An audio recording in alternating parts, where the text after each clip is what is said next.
actually mean. The heart is located in the center of the chest. Its job is to keep blood continually circulating throughout the body. The blood vessels that supply the body with oxygen-rich blood are called arteries. The arteries that supply blood to the heart muscle itself are called coronary arteries. Sometimes these blood vessels can narrow or become blocked by plaque deposits, restricting normal blood flow. In simple terms, a balloon angioplasty with stent insertion is a procedure used to increase the amount of blood flowing through the coronary artery.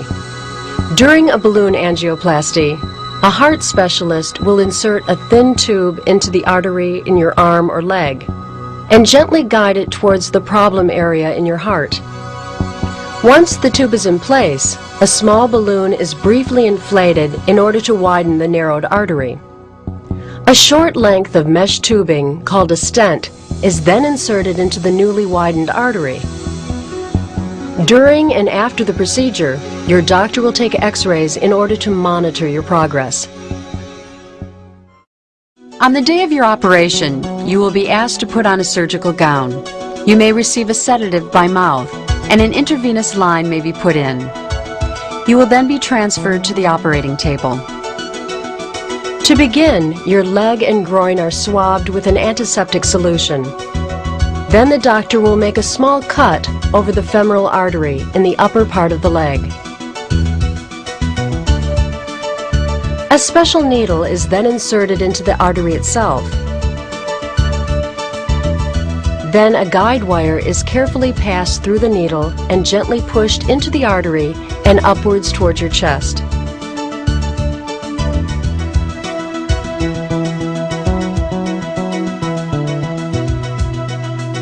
A narrow tube, called a catheter, is threaded along the wire until it too has reached the coronary artery. Next, the doctor uses the catheter to inject a harmless dye into the artery itself. The dye shows up on a TV monitor and is used to pinpoint the exact location of the blocked area.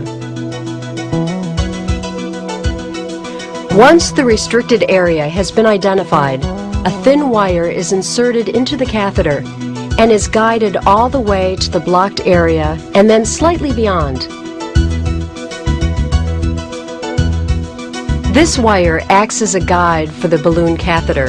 It allows your doctor to position the deflated balloon precisely in the middle of the narrowest part of the coronary artery. The balloon is briefly inflated. As it expands, it squeezes the plaque deposits against the wall of the artery. It also stretches the artery wall and enlarges the channel through which blood flows. Your doctor will continue to inflate and deflate the balloon until normal blood flow has been restored.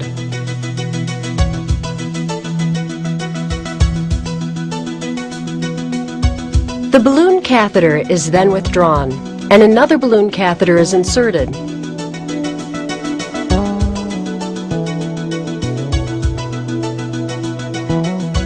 This balloon has the mesh stent tube wrapped around it.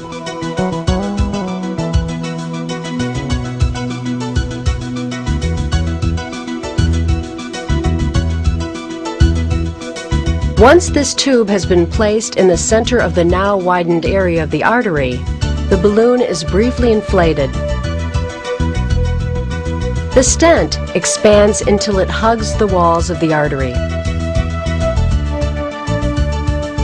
Finally, after a thorough investigation of the region, the catheter and guide wire are withdrawn,